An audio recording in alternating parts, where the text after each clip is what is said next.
los primeros 2 años en la carrera de medicina, tuve que pasar un buen tiempo entre los cadáveres. Y 3 años en realidad, no fue uno, fueron 3 años. ¿Por qué? Porque el primer año me tocó estudiar anatomía y teníamos que estudiar la teoría, pero teníamos que abrir cadáveres para poder examinar todo lo que había profundamente en el cuerpo del cadáver y pudiéramos conocer lo que había dentro. Y obvio que para una persona que por primera vez está en esa situación, aunque ahora difícilmente las personas no conozcan cómo está el cuerpo por dentro, porque hay tantas películas y demás. Pero lo cierto es que es un mundo totalmente que pareciera que no va acorde a lo que vemos por fuera. La persona puede ser la mujer más bella, el hombre más guapo, más varonil, más masculino, o puede ser el niño más lindo, que se veía un angelito, como decía mi abuela, pero sin embargo, a la hora de la autopsia, cuando se abre el cadáver para determinar la causa de la muerte, o como en el caso de los que pasamos por medicina, cuando abrimos el cuerpo, nos encontramos con un mundo totalmente diferente a lo que está por fuera. Y el asunto, repito, es que necesitamos los médicos para poder atender correctamente los cuerpos que se nos presentan a solicitar ayuda de nuestra parte. Necesitamos conocer cómo está dentro. En el libro de Santiago nos encontramos con la teología práctica, nos encontramos con que aquí nos está mostrando en el libro de Santiago, en estos 5 capítulos que vamos a ver, nos vamos a encontrar con lo práctico de la vida cristiana. Pero podemos también ver y profundizar. Y el día de hoy, con los versos que leímos, si se fijan bien, está hablando sobre un tema. Y el tema es la tentación. Entonces, para encontrar y revisar qué es la tentación, necesitamos abrir y ver dentro, en las entrañas del hombre interior, ver al hombre interior, no al exterior, al religioso, al que conoce del Señor, que realmente ha sido vuelto en arrepentimiento y fe, sino lo que hay en lo más profundo de nuestro ser. Como una autopsia quisiéramos ver al hombre interior. Y lo que vemos aquí de parte de Santiago, el Señor, el Espíritu Santo a través de Santiago en el versículo 13, de pronto después de haber estado hablando acerca de la prueba de la fe, del creyente, de pronto pareciera como que cambiara de tema y no ha cambiado de tema, está hablando del mismo tema. Versículo 13, que nadie diga cuando es tentado, soy tentado por Dios. Entonces, hablando del tema, la prueba, dice, cuando tú eres tentado en la prueba de la fe, ahora ya vimos que la prueba de la fe es algo que Dios envía a la vida del creyente. Es algo que tiene un buen motivo, perfeccionarlo y que crezca y madure en paciencia. Ya estuvimos revisando todos esos aspectos desde el primer versículo en adelante, desde el primer día, la prueba de la fe del creyente. Pero aquí cuando nos dice que nadie diga cuando es tentado, soy tentado por Dios, y da la razón, ¿por qué no puedes decir que eres tentado por Dios? Porque Dios no puede ser, Él mismo no puede ser tentado por el mal, y Él mismo no tienta a nadie, no tienta a nadie. Entonces, ya que estamos hablando de la tentación, tenemos entonces ver, si no es Dios, como dice aquí, Dios no tienta a nadie, entonces alguien tiene que ser el autor de la tentación. Y obviamente sabemos desde Génesis capítulo 3 que el autor de la tentación apareció ahí, estaba ahí en el jardín del Edén. Y vemos a la serpiente antigua como lo que hace es tentar a Eva, ponerle una tentación a Eva. Y Eva cae en la tentación, cae en el engaño.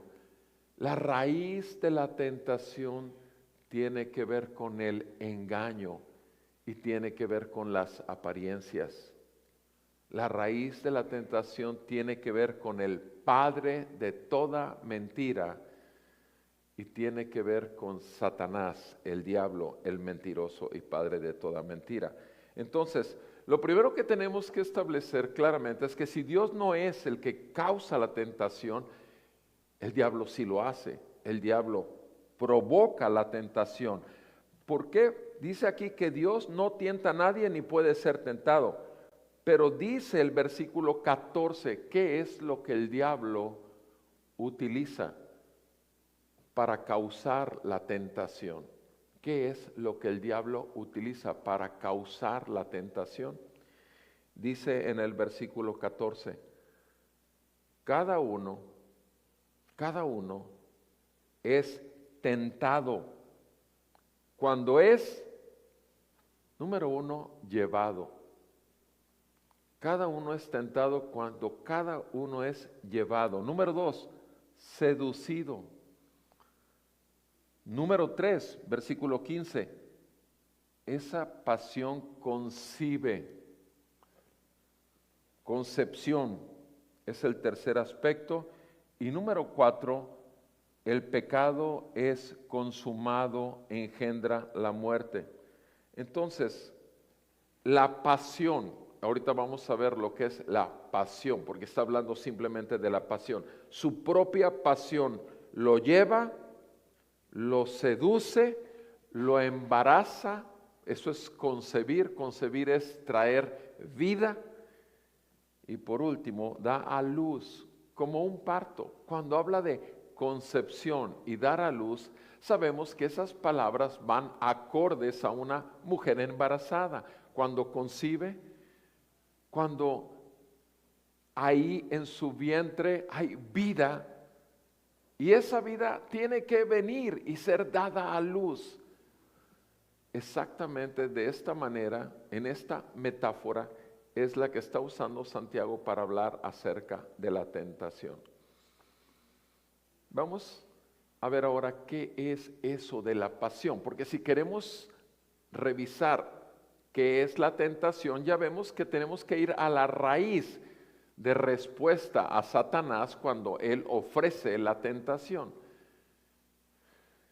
Mis amados, vimos el ejemplo en Eva, pero quisiera que viéramos otro ejemplo en el libro de Primera de Corintios.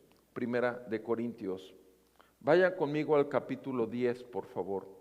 Primera de Corintios 10. En Primera de Corintios 10,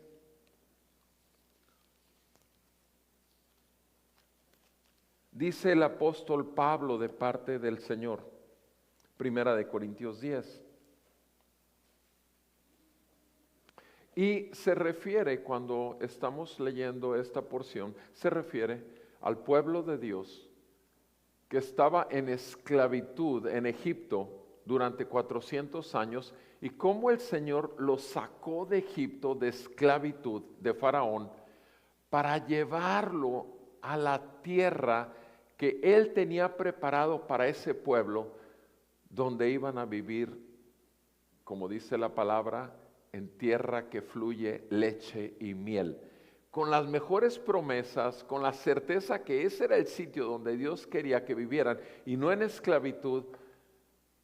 Pero sabemos también que no salieron para ir directamente a la tierra prometida, sino que pasaron el desierto antes de llegar a la tierra prometida y pasaron el desierto por 40 años. Ahora, en ese contexto dice así el apóstol Pablo: no quiero que ignoren, hermanos, que nuestros padres todos estuvieron bajo la nube y todos pasaron por el mar.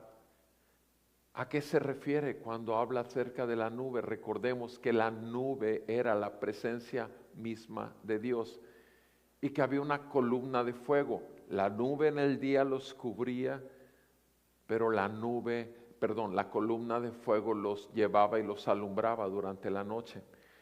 Y dice que todos pasaron por el mar. Recordemos también cómo el Señor abrió, y ustedes ya han visto películas de Éxodo, donde la pared del mar es abierta y el pueblo pasa en seco, cuando sus perseguidores, los egipcios, vienen detrás de ellos para alcanzar y acabar con ellos.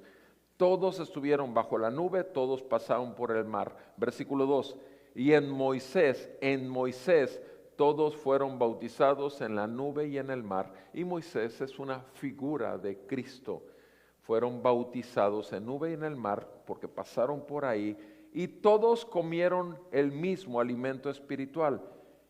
Y todos bebieron, versículo 4, la misma bebida espiritual, porque bebían de una roca espiritual que los seguía, y la roca era Cristo. Veamos cómo ahí, desde el Antiguo Testamento, sin embargo, el Señor señala que Cristo estaba con ellos.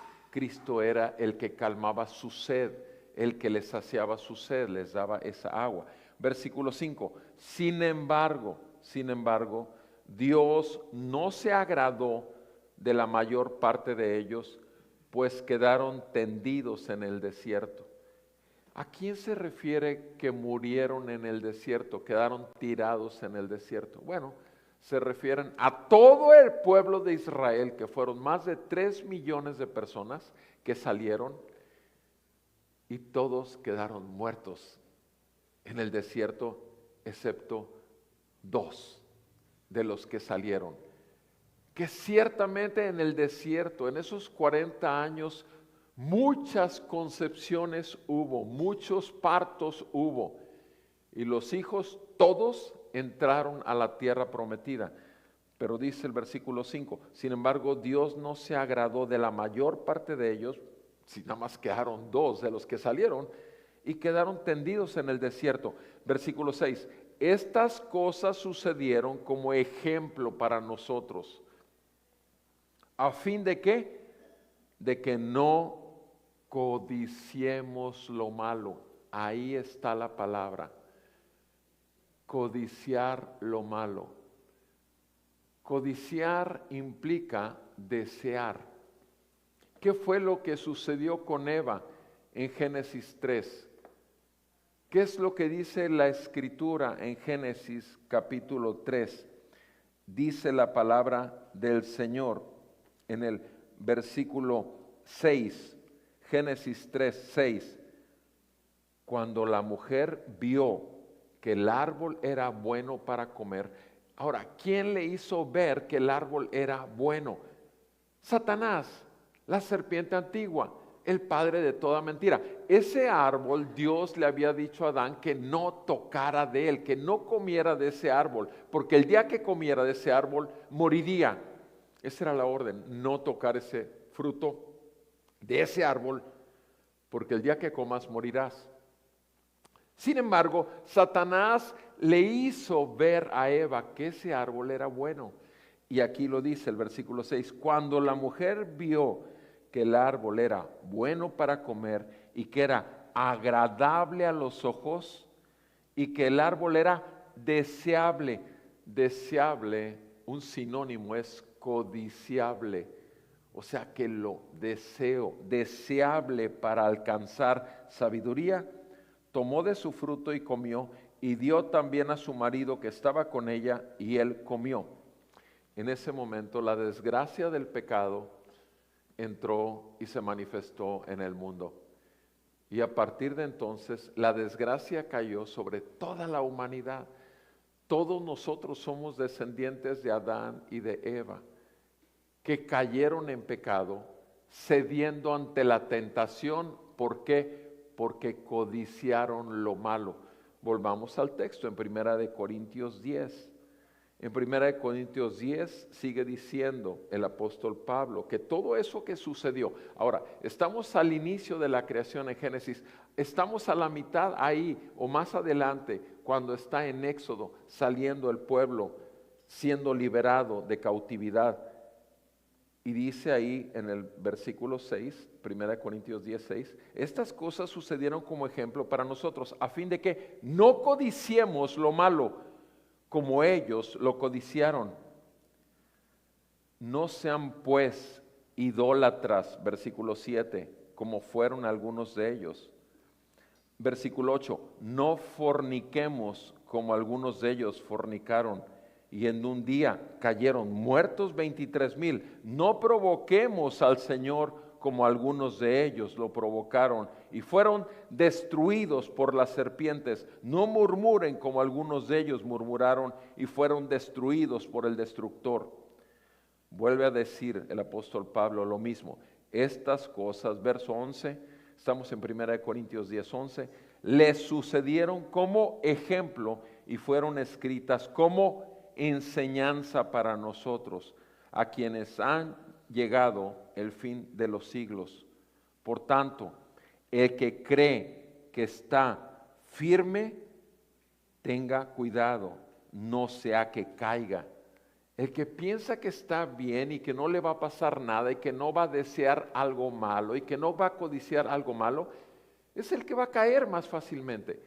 Tú y yo, habiendo vivido bajo la esclavitud de Satanás, bajo los deseos, donde nosotros le poníamos todas las características que queríamos, ¿para qué? Para embellecer nuestro pecado y justificarlo siempre.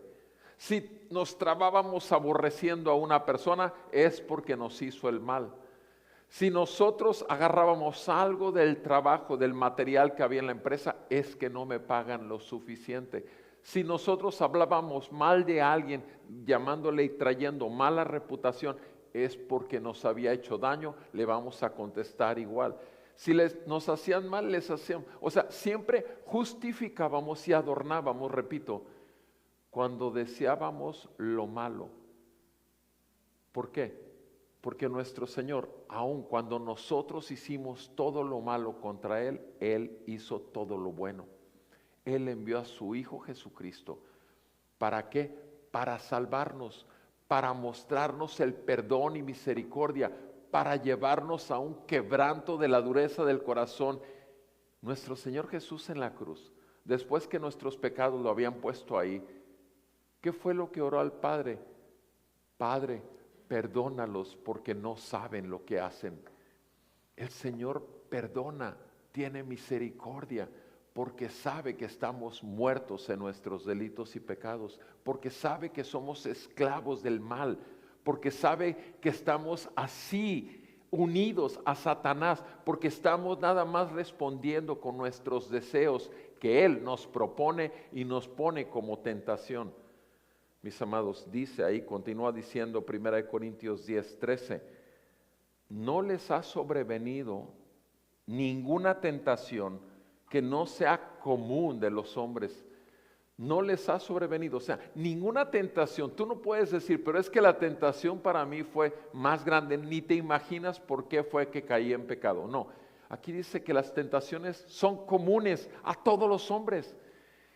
La provocación de Satanás para que tú y yo codiciemos, deseemos las cosas malas. Y el único que puede decir lo que es bueno y es malo es Dios, porque Él es santo, santo, santo y es perfecto. Y su ley es perfecta y santa. Y Él es el único que llama a lo bueno, bueno y a lo malo, malo. Y si nosotros, repito, queremos torcer o embellecer el pecado y aún nuestras propias pasiones y deseos pecaminosos, estamos en un problema serio. Con nadie más que con Dios. Con nadie más que con Dios, que es el único juez justo y perfecto que no deja por inocente al culpable. Gracias a Dios por Cristo, porque Cristo en nuestro lugar pagó. Gracias a Dios por Cristo, porque en Cristo podemos tener acceso al Padre habiendo sido perdonados. Gracias a Dios en Cristo, pero no podemos darnos el lujo de pisotear tan grande gracia y misericordia. Dice, no les ha venido esa tentación que no sea común a los hombres.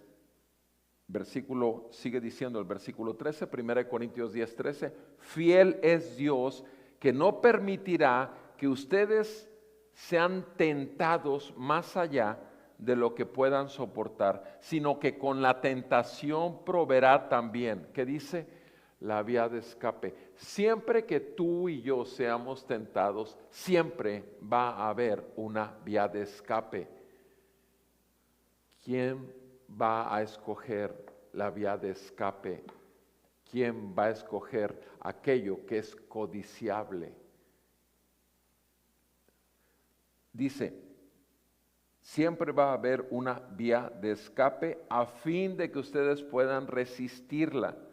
Y nos dice en el verso 14, por tanto, amados míos, huyan de la idolatría, o sea, huyan de otros dioses. No se imaginan, o mejor dicho, sí se imaginan, porque lo habrán visto en películas, lo habrán visto o vivido entre los familiares cercanos, amigos. Pero me vienen a la mente dos casos en estos 33 años de servir al Señor, pero también de ser médico. Me vienen a la mente dos casos de dos hombres que llegaron a consulta. Y en los dos casos ya estaban fuera de sus casas, viviendo con otra mujer que no era su esposa. Y en los dos casos, los dos me dijeron que lo que habían encontrado era el amor. Ahora ustedes pueden decir, pero ¿cómo? Si van a consulta se ponen a hablar de estos temas. Bueno, el Señor es el Señor y donde quiera que sea es manifiesto. Ahora, déjame decirte que el buen fin de la historia es que esa gente regresó, esos hombres regresaron con sus esposas, el Señor los llamó al arrepentimiento y fe. Pero el punto es que en el momento en que estaban ahí, tenían toda la justificación para vivir en ese pecado. ¿Por qué? Porque eran hombres que pertenecían a una mujer y tenían ahora otra mujer, y en el caso de los dos eran mujeres que también tenían otro hombre, otro esposo. Entonces, nosotros podemos quererle ver el lado bueno al asunto, como en este caso muchos decían, es que los dos, estas parejas que estoy hablando, decían que lo suyo era amor. No le llamemos a lo negro blanco, ni a lo blanco le llamemos negro. Lo negro es negro, lo blanco es blanco. Lo bueno es bueno según Dios lo indica, y lo malo es malo porque Dios lo señala como malo.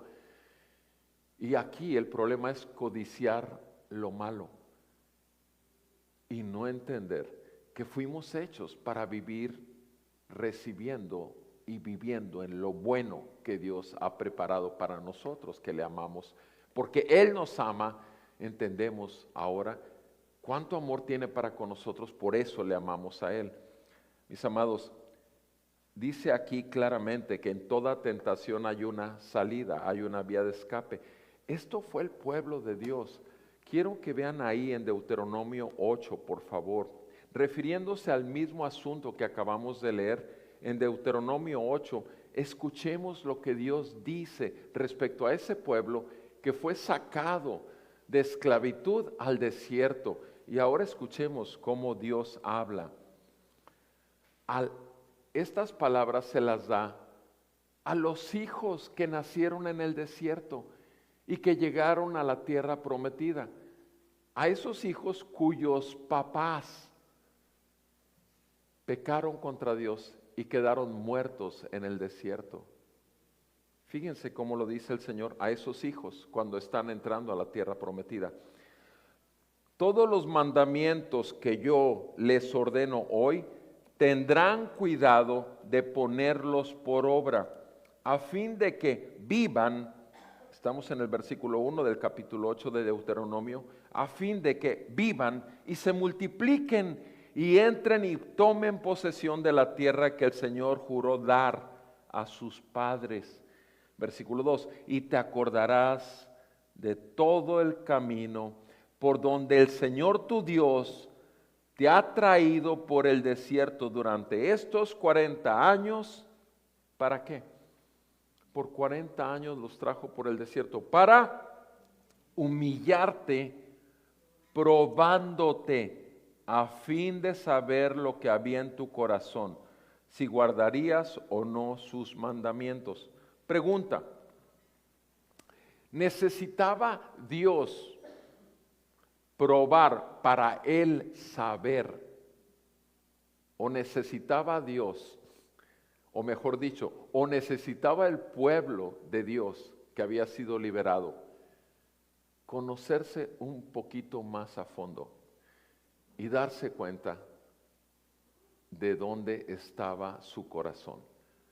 O sea, el motivo de llevarlos por el desierto fue para que se conocieran. La prueba de la fe que tuvo con ellos es la misma prueba de fe que hoy tenemos nosotros los creyentes. Cuando el Señor está probando la fe, metiéndonos en el fuego con una enfermedad, con una situación económica, con gente que nos aborrece y está contra nosotros, etcétera. Dame la situación más adversa que pudieses tener.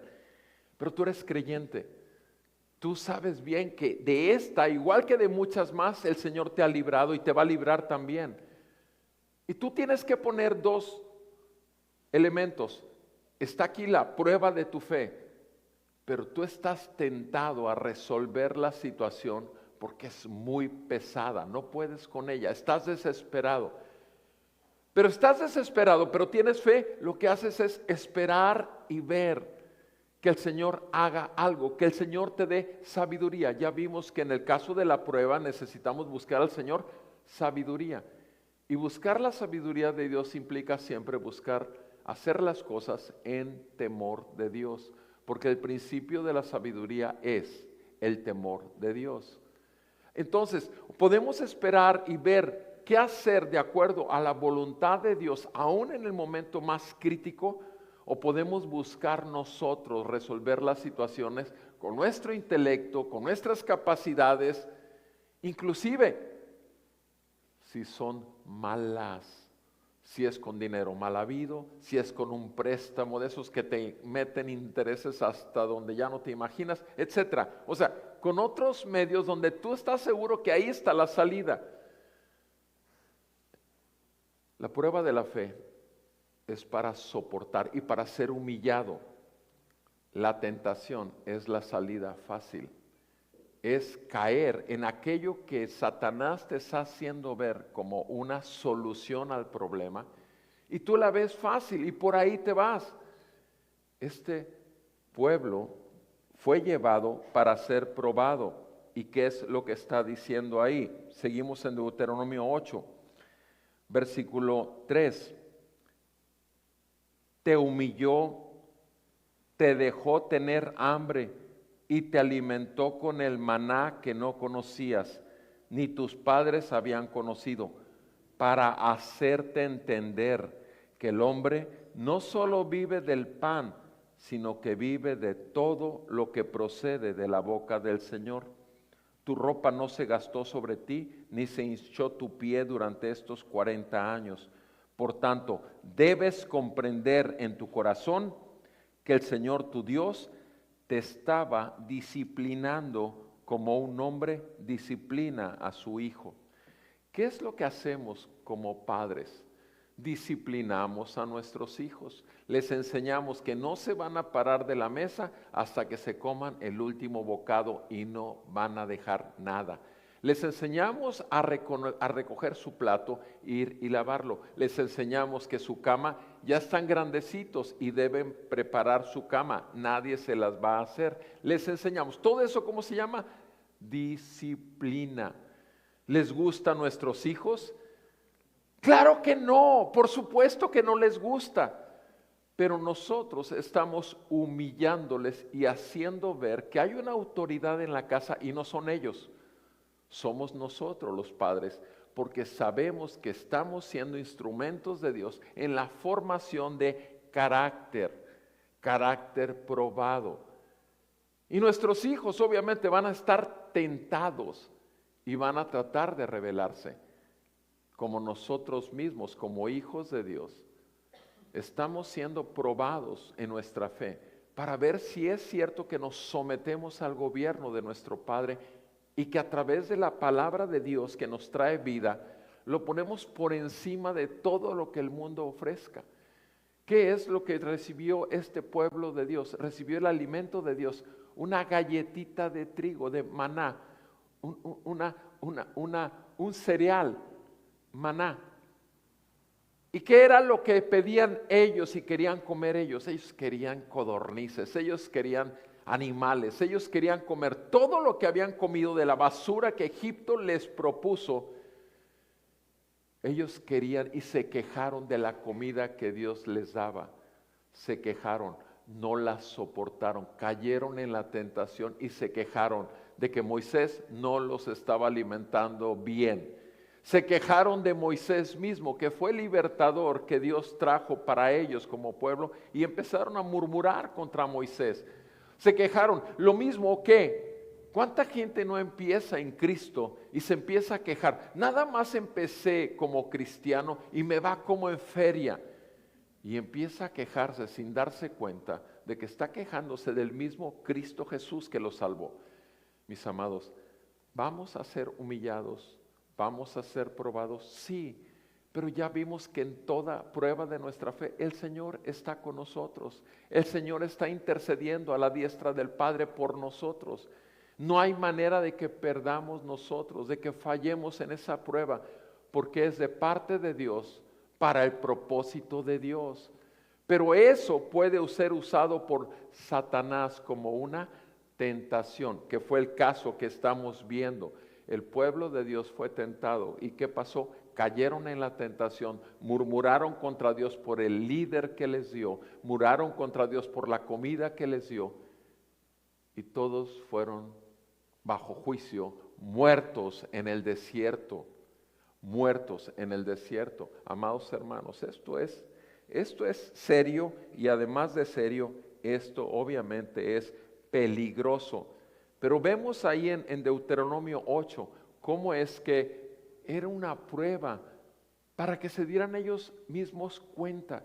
Mis amados hermanos, en la prueba nos vamos a dar cuenta verdaderamente hasta dónde somos humildes, hasta dónde realmente estamos siendo cristianos, dónde está Cristo siendo formado en cada uno de nosotros, en la prueba de nuestra fe.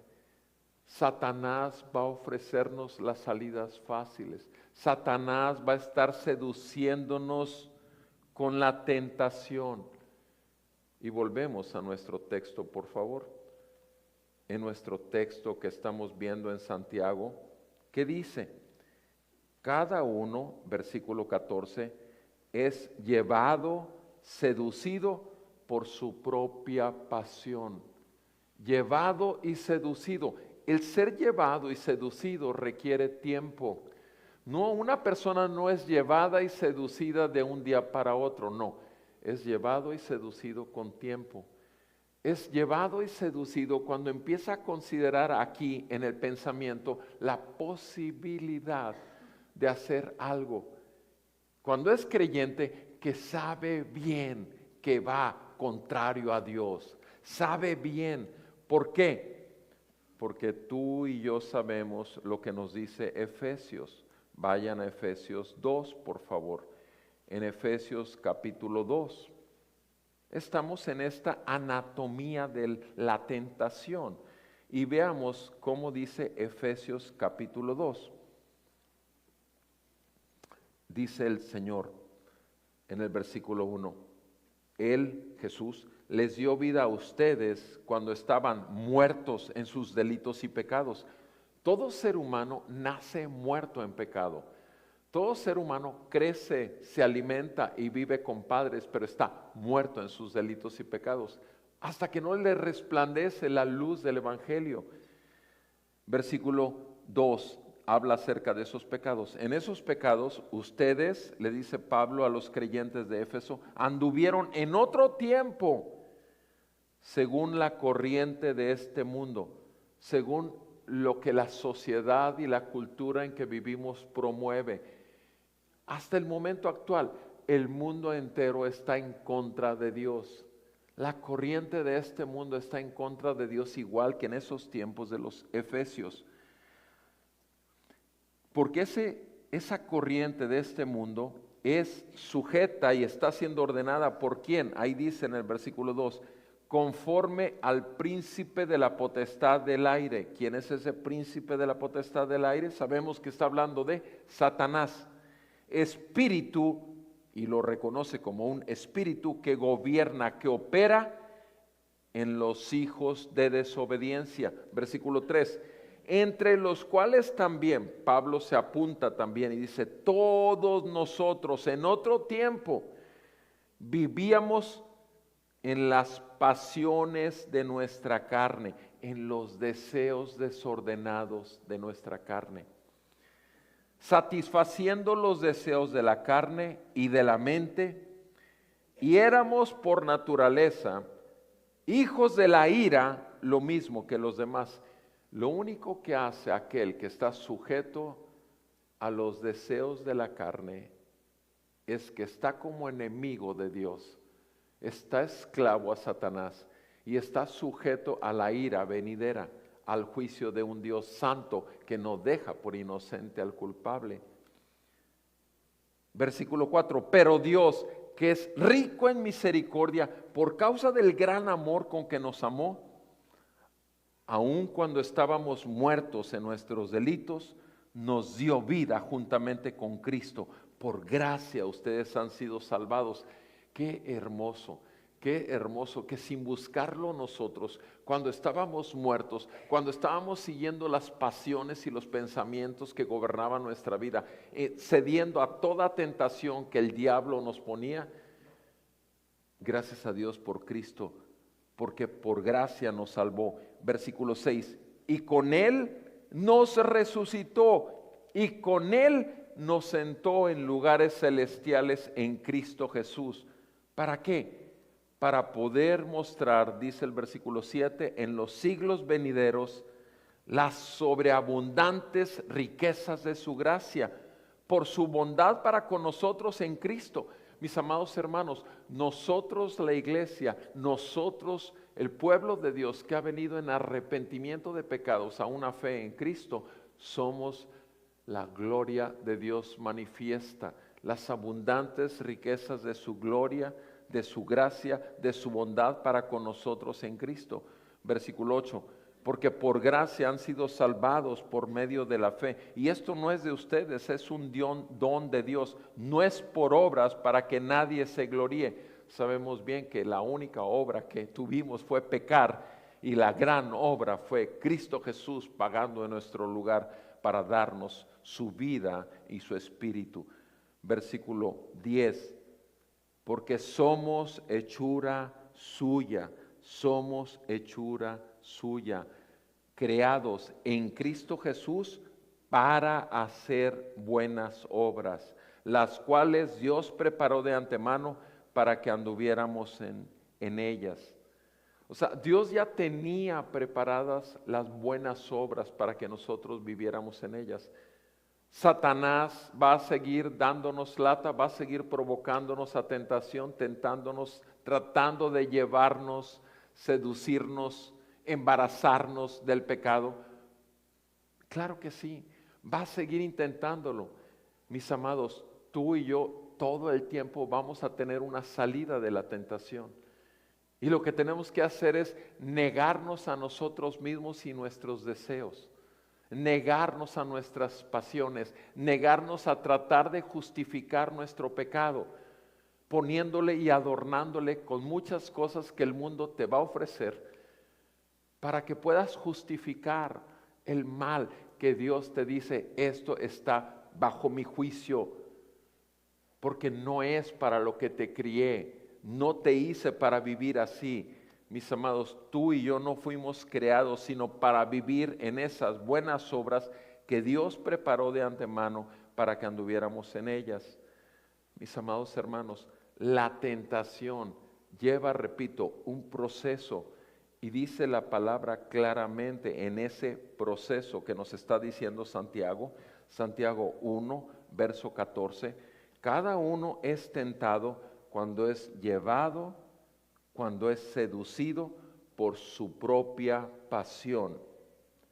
Después, cuando la pasión ha concebido, da a luz el pecado. Y cuando el pecado es consumado, engendra la muerte.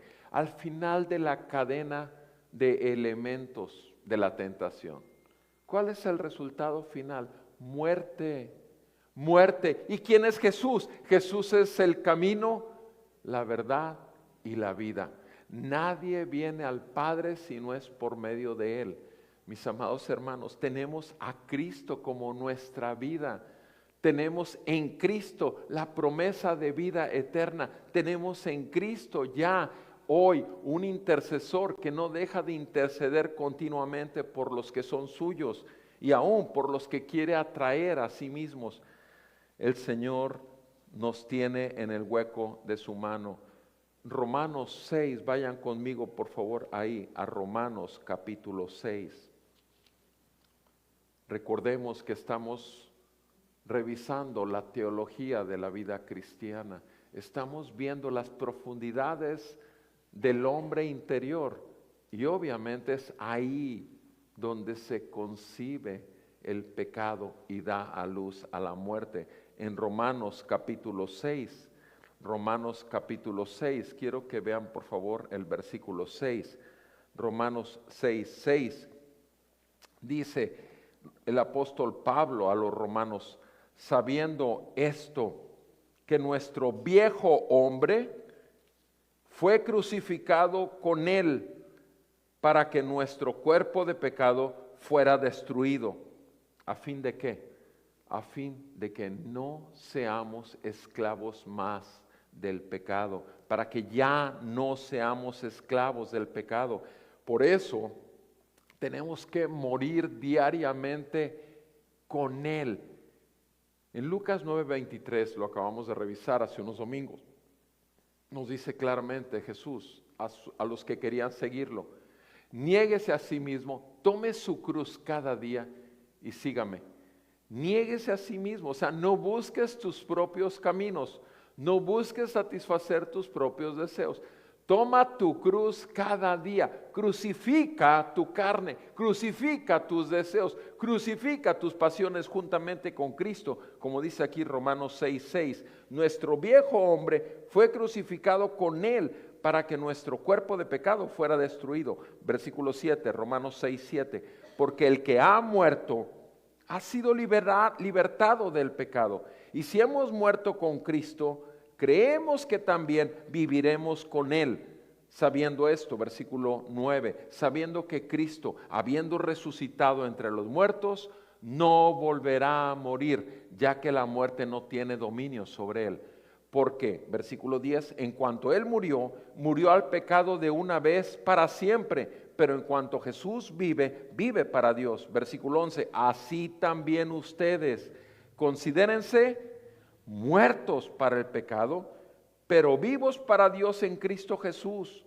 Pero vivos para Dios en Cristo Jesús. Por tanto, no reine, verso 12, no reine el pecado en su cuerpo mortal. No gobierne sus deseos, su cuerpo mortal, para que no obedezcan sus lujurias. Lujurias son deseos, pasiones desordenadas.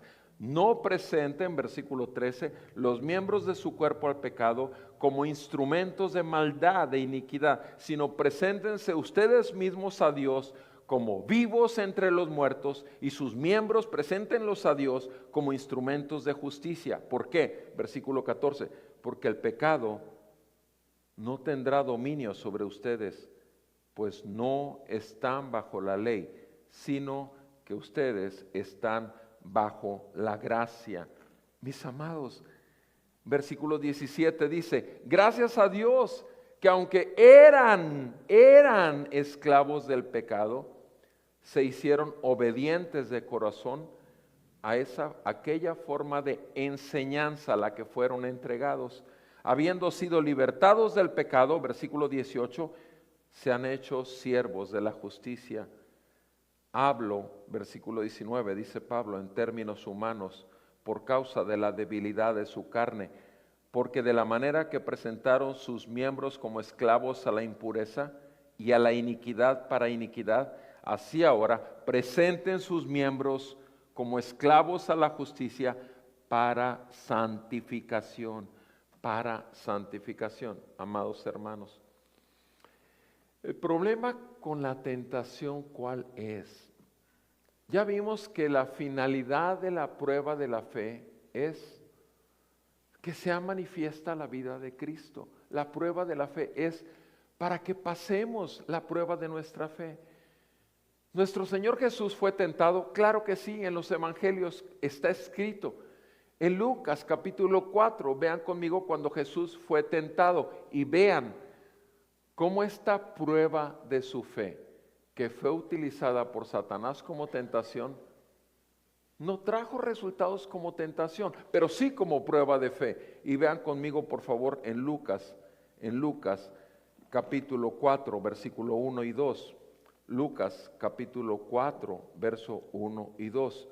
Dice: Jesús, lleno del Espíritu Santo, volvió al Jordán y fue llevado por el Espíritu en el desierto por 40 días, siendo tentado por el diablo. Y Jesús no comió nada durante esos días, pasados los cuales tuvo hambre. Vemos aquí claramente que llegó el apetito. Ahora, estamos hablando Jesús hombre. Sí, Jesús es hombre, verdaderamente Dios. Pero Jesús como hombre tenía que ser probado en su fe. En su fe fue probado. Y para eso fue llevado al desierto. Porque esa prueba iba a ser utilizada por Satanás como una tentación. Pero veamos el resultado ahí en el versículo 13.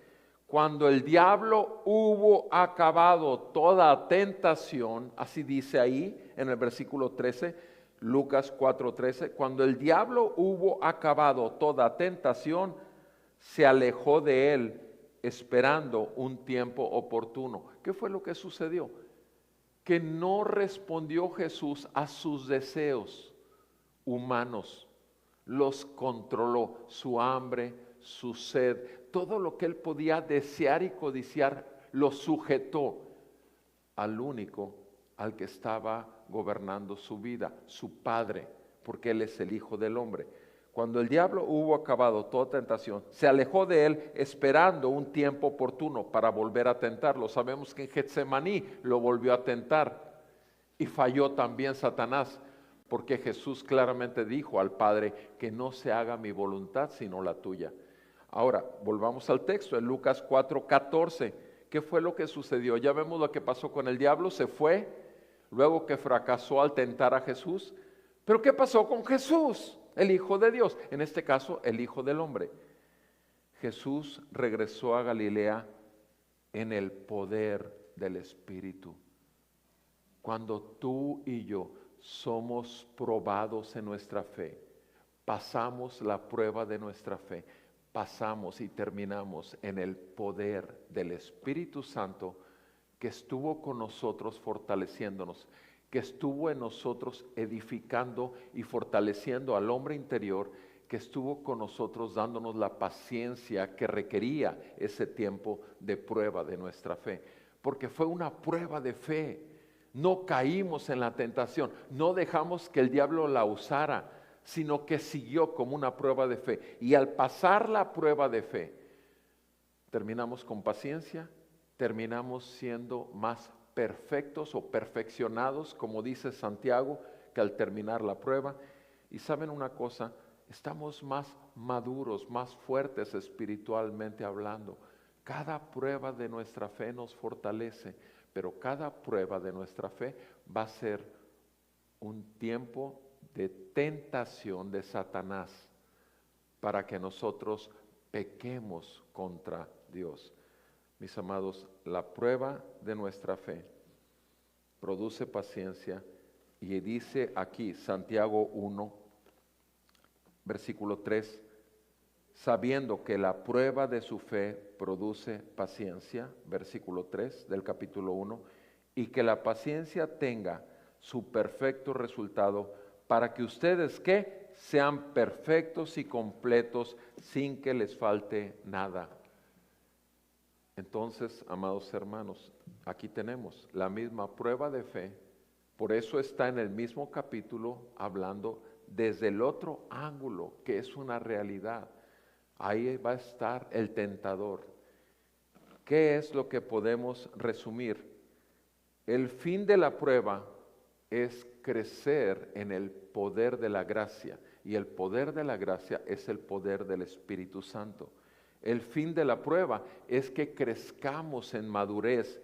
El fin de la prueba es que nos humillemos más y más y podamos ver que todo está en Cristo para nosotros, y nosotros no tenemos nada y no podemos nada sin Él. Sin Él nada podemos hacer. El fin de la prueba implica que nosotros nos ofrezcamos diariamente en un sacrificio vivo, santo, agradable a Dios, para que se haga su voluntad y no la nuestra. Y el fin de la prueba va a ser que nuestro testimonio como hijos de Dios, como luz del mundo, pueda ser más verídico y confirmado delante de los incrédulos, y que el Señor pueda usar más aún nuestra vida, además del Evangelio, nuestro testimonio, porque es por Cristo, en Cristo y para Cristo. No queremos otra cosa sino su gloria. En el caso de la tentación, la finalidad es muerte espiritual. En el caso de la tentación, cómo llegar a esa muerte espiritual es causando duda e incredulidad de la bondad de Dios. ¿Qué fue lo que tuvo Eva como atractivo cuando Satanás le ofreció? Dice, ustedes serán como Dios el día que coman de este fruto, serán como dioses. Y eso le resultó muy atractivo a ella, pero estaba, repito, les estaba dando una: quítense de Dios, no lo necesitan, ustedes mismos son dioses. Y esa fue la tentación. No fue el fruto en sí, sino lo que el fruto parecía ofrecer, que Eva sería diosa. Y eso le hizo que ella comiera de esto. Entonces, duda o incredulidad en el Dios verdadero. Y además, el fin de la tentación es causar un tropiezo en la vida del creyente, y además dar un testimonio muy débil.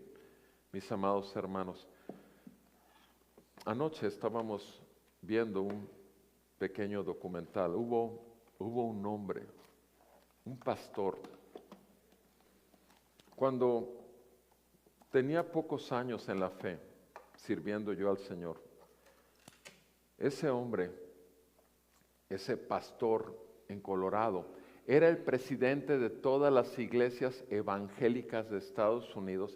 Tenía abajo de él como presidente más de 50,000 iglesias, y él era el presidente.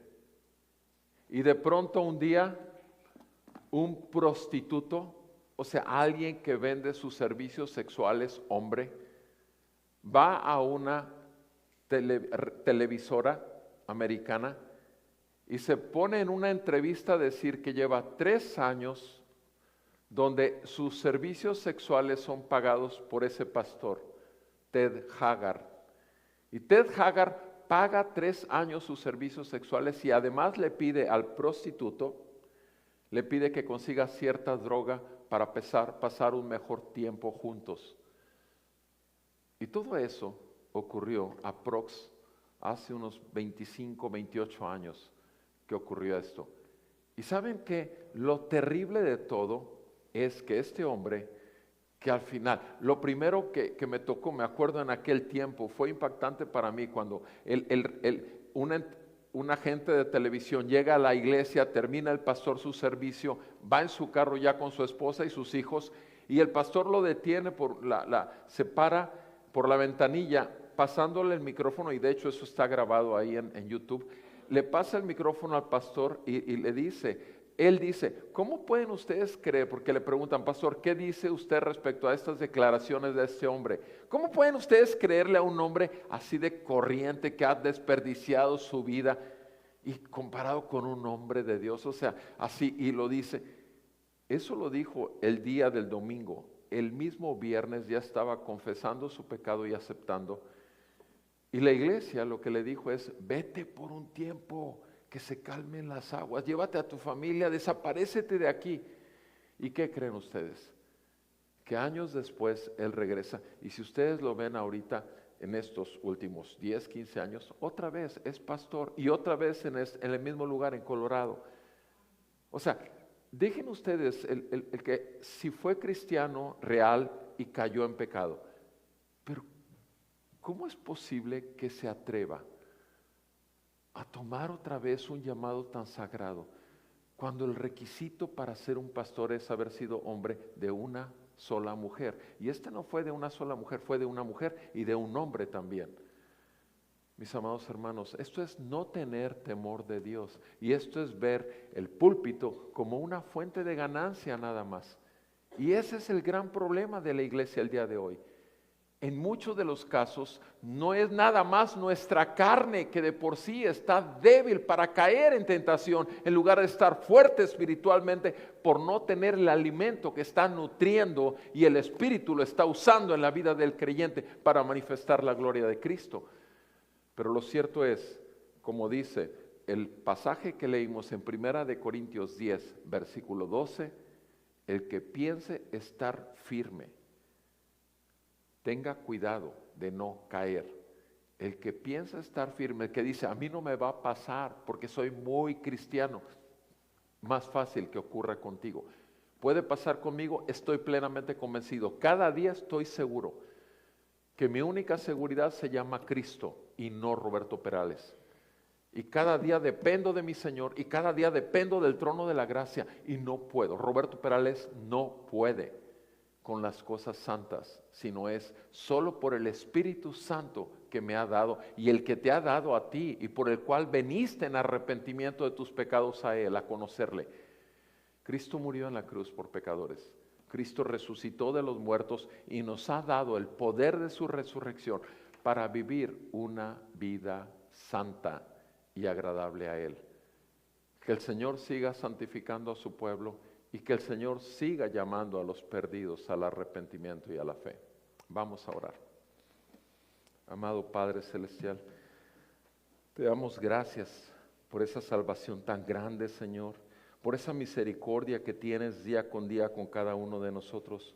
Gracias, Señor, que hasta el día de hoy nos has guardado, nos has librado de caer en manos del maligno. Ciertamente fallamos diariamente. En pequeños, en medianos o en grandes detalles tú has dado cuenta que hemos fallado y hemos caído. Pero sin embargo, tu misericordia nos ha traído a un genuino arrepentimiento. Líbranos, Señor, de caer en tentación nosotros mismos, Señor, lanzándonos ante aquello que el diablo nos ofrece. Líbranos de las pasiones desordenadas y las lujurias de nuestra carne y de nuestros pensamientos. En el nombre de Jesús, guárdanos, Señor. Y Padre, oramos que como pueblo tuyo seamos santos, porque el Señor Jesucristo, quien nos salvó, es santo. Gracias te damos por tu paciencia, tu amor, tu misericordia. Gracias te damos por el poder de tu Espíritu Santo y enséñanos siempre la salida y que nosotros busquemos huir de toda tentación y ser perfeccionados durante el tiempo de la prueba de nuestra fe. Te pedimos estas cosas para gloria de tu nombre por Jesucristo, Señor nuestro. Amén y amén. Vamos a alabar al Señor, amados.